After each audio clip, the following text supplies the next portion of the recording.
예뻐도요, 아무리 키가 커도요, 절대 이길 수가 없어요. 더 무서운 게요, 급조를 할 수가 없다는 거예요. 저랑 현직 사무장님이랑 너는 되겠다, 넌 진짜 승무원 되고 말 거야, 이렇게 얘기했거든요.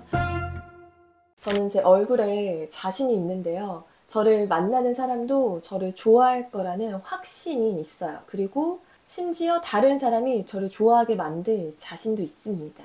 네, 지금 좀 어이가 없죠? 영상을 키자마자 이렇게 제가 제 외모 칭찬을 하는 게 조금 어이가 없으실 텐데요. 제가 이거는 절세 미인이라서가 아니라요, 제 얼굴에 대한 저의 자신감은 첫 번째로 제가 너무 잘 살아왔기 때문입니다. 지금도 잘 살아가고 있고요. 여러분들도 그런 말 하잖아요. 내가 좀 사람 보는 눈이 있는데 걔는 뭔가 좀 쎄해. 20대인 친구들도 이렇게 말합니다. 내가 한번 봤는데 조금 찜찜해. 좀 걔는 비호감인 것 같아. 그 사람 별로야. 짧은 순간 만났지만 순식간에 판단을 내리고 평가까지 합니다. 여러분만 그런 게 아니에요. 저도 그래요. 심지어 저는 승무원으로 근무를 하면서 너무 많은 승무원 여자 동료들과, 그리고 하루에도 200명, 300명 그 이상의 다국적의 승객분들을 만났잖아요. 그래서 매일같이 보는 게 스쳐 지나가는 사람들의 얼굴이었어요. 그래서 저도 저만의 어떤 데이터나 경험치가 쌓였잖아요. 그래서 사람을 좀 봤을 때 이 사람 성향이 좀 그럴 것 같은데, 저도 모르게 제가 먼저 그렇게 생각을 하더라고요. 근데 제가 잘 살아왔다라는 건요, 저는 일단 먼저 밝아요. 그리고 늘 웃는 얼굴이 이제 장착이 되어 있습니다. 그래서 이렇게 친구들을 만날 때 분명 저는 기분이 안 좋은 날이었어요. 우울해가지고 혹시나 이게 좀 티가 날까봐 염려가 돼서 먼저 말을 꺼내요. 내가 오늘 좀 몸이 너무 안 좋아가지고, 아니면은 내가 오늘 좀 우울한 일이 있어서 평소 같은 텐션 아니어도 이해해줘, 이렇게 얘기를 하거든요. 그럼 다들 아니 은빈아, 너 오늘 좋은 일 있는 거 아니었어? 아니 기분 좋아 보였는데, 제일 좋아 보였는데, 이렇게 얘기를 하는 거예요. 그러니까 저는 뭔가 이게 기분이 안 좋은 날에도 어쨌든 누군가를 만나면 제가 그걸 되게 티가 나지 않는 쪽으로 이미 좀 몸에 배어 있다는 거죠. 그리고 또 되게 도전적입니다. 지금까지 승무원, 은행원, 작가, 강사, 크리에이터, 이 모든 일들을 해낸 것은 저의 도전 정신이었기 때문이라고 생각을 하는데요. 근데 이걸 굳이 제가 말하지 않아도요, 나 되게 밝은 사람이지, 나 잘 웃지, 나 도전적이지, 이걸 굳이 말하지 않아도 제 일상생활에서 그게 느껴지는 삶을 삽니다. 저는 버스를 탈 때도요, 먼저 인사를 합니다. 기사님에게요. 제가 특히 요즘에는 경기도권으로 이사를 오면서 매일같이 버스를 타는데요. 오늘도 수업 지금 갔다 와서 이거 유튜브 영상 찍는 거니까 수업 가는 길 오는 길에 다 버스를 탔어요. 버스 탈 때 기사님한테 인사해요. 안녕하세요 하고 카드 찍고 이제 자리에 앉고요. 내릴 때에도 감사합니다 하고 카드 찍고 이제 내려요. 근데 진짜 아무도 인사를 안 해요. 지금까지 살면서 한 95% 정도는 인사를 안 하는 것 같아요. 근데 저는 그냥 뭐 그게 광역버스든 마을버스든 그냥 버스를 탈 때마다 인사를 드리는데요. 심지어 기사님도 인사를 받아주지를 않아요. 기사님도 오히려 막 좀 당황할 때가 있는 것 같아요. 근데도 저는 인사를 하는데요. 제가 이렇게 인사를 하는 이유는 아무도 그 순간에 저를 보고 있지 않더라도, 독자님들이 그 순간에 저를 보고 있지 않아도요, 저는 어쨌든 제 자신을 보고 있잖아요. 그리고 나는 알잖아요. 그래서 내가 먼저 인사를 건네는 사람이라는 거, 내가 먼저 다른 사람에게 감사한 마음을 표현할 줄 아는 사람이라는 거, 이거를 제가 제 자신에게 한 번 더 주지를 시키고 그거를 좀 되돌아보는 거를 가지는 것 같아요. 이런 되게 작은 행동 하나하나가 모여서 저는 저라는 사람의 분위기와 아우라를 만들어낸다고 생각하거든요. 그래서 아무도 보지 않더라도 이런 작은 행동 하나하나를 저는 실천을 합니다. 그리고 저는요, 사람을 끌어당기는 그런 비법을 잘 알고 있는데요. 일단 호응을 굉장히 잘하고요. 집중을 하면서 상대방의 이야기를 듣고 다른 사람에게 그래도 조금이라도 더 친절하려는 마음가짐을 의식적으로라도 가져요. 제가 이전에 첫 번째 책에서 전 남자친구와 헤어진 결정적인 이유를 짧게 언급을 했었는데요. 한 할머니가 버스 정류장에서 길을 물어보셨었어요. 그러면 우리는 핸드폰으로 금방이라도 찾아서 알려드릴 수가 있잖아요. 근데 그때 제가 만났던 남자친구가 몰라요 이렇게 하는 거예요. 제가 너무 깜짝 놀랐어요. 그거를 보고.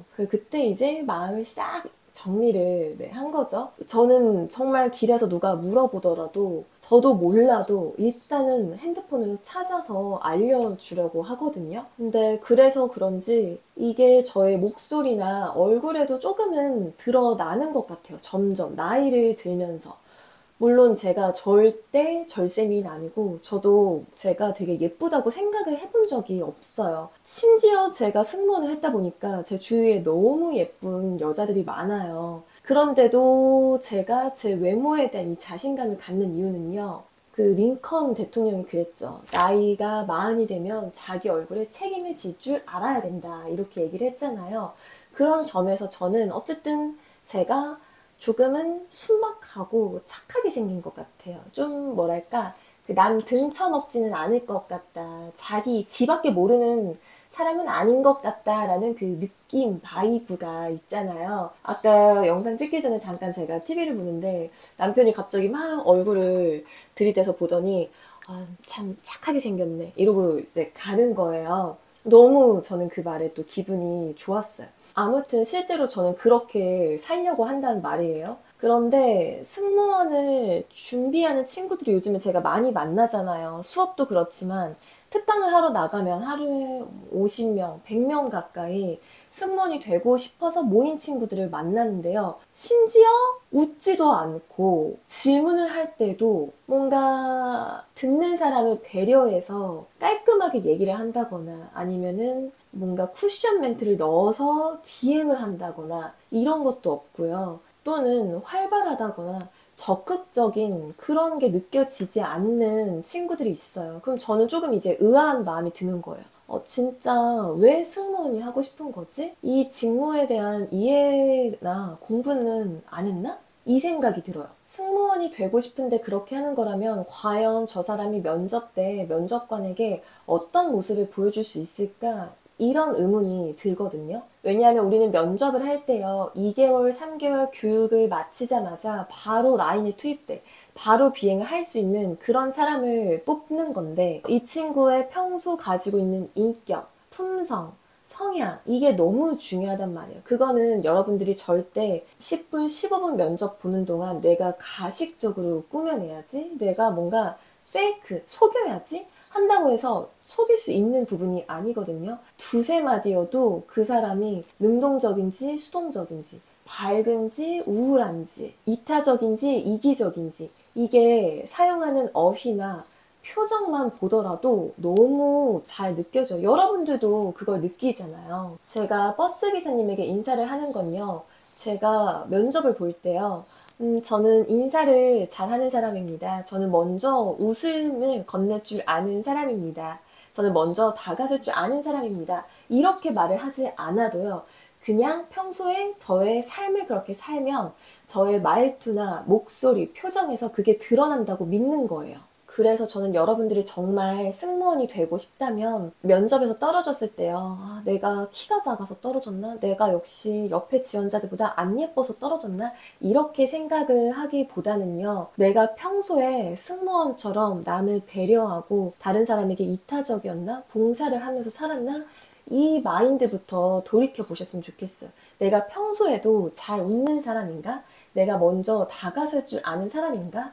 평소에 그게 너무 중요해요. 아무리 예뻐도요, 아무리 키가 커도요, 그 사람에게서 풍겨지는 따뜻하고 온화하고 단단한 분위기, 아우라는 절대 이길 수가 없어요. 그게 더 강력합니다. 근데 이거는 더 무서운 게요, 어떻게 내가 급조를 할 수가 없다는 거예요. 면접이 잡혔다고 해서 5일 동안 승무원처럼 살아야지, 10일 동안 승무원처럼 살아야지, 그런다고 면접에서 그 모습이 보이는 게 아니라는 거예요. 그래서 우리가 승무원 준비를 하는 첫 번째는요. 이제 또 새해잖아요.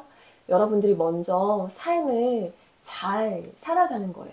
제가 김미경 강사님에게서 강의를 배울 때 들었던 말이 아직도 생각이 나는데요. 강사처럼 살라고 하셨어요. 삶을. 그러니까 내가 뭔가 책을 보고 신문을 보고 공부를 해서 가르치는 것도 중요하지만 그 가르침의 내용을 이미 체득해서 그 삶을 살라 이렇게 말씀하셨거든요.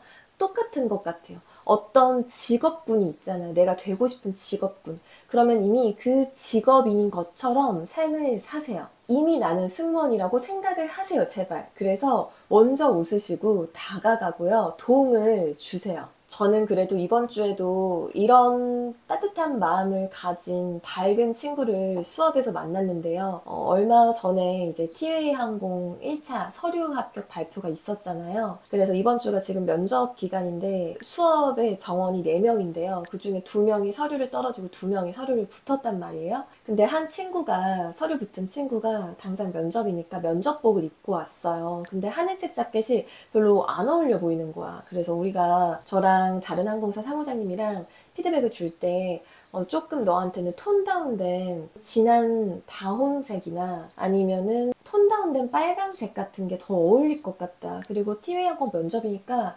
하늘색보다 주홍빛깔의 그런 자켓을 걸치는 건 어떻냐 이렇게 막 피드백을 줬어요.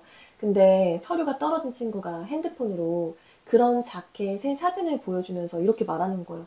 이거 제가 얼마 전에 여기 옆쪽에 있는 매장에 가서 본 자켓인데요. 이 자켓 되게 잘 어울리실 것 같아요.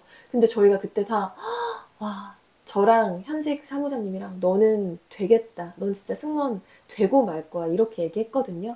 왜냐면 본인은 서류 떨어져서 지금 면접 보러 가는 친구가 되게 부럽기도 하면서 질투도 나고 힘이 빠질 텐데도 자기의 그 귀중한 정보를 선뜻 알려줬잖아요. 뭐 물론 그게 그렇게까지 귀중한 정보가 아닐 수도 있지만 일단 그렇게 먼저 선의로 호의로 이야기를 해준다는 게 저는 정말 대단하다고 생각했거든요. 그래서 그 친구는 무조건 저는 승무원 될 거라고 확신합니다. 그럼 2024년 새해에도 승무원처럼 이미 삶을 이어나갈 여러분들은 이제 준비생이 아니에요. 준비생이 아니라 난 이미 승무원이다, 승무원이다 이렇게 생각을 하시고요. 승무원으로 새해를 이어나갈 여러분들의 힘찬 이륙을 응원하면서요. 새해 복 많이 받으시고 새해에도 저희 영상으로 크게 앞으로 동기부여를 받고 싶으시다면 오늘 바로 구독, 좋아요도 눌러주세요. 그럼 안녕.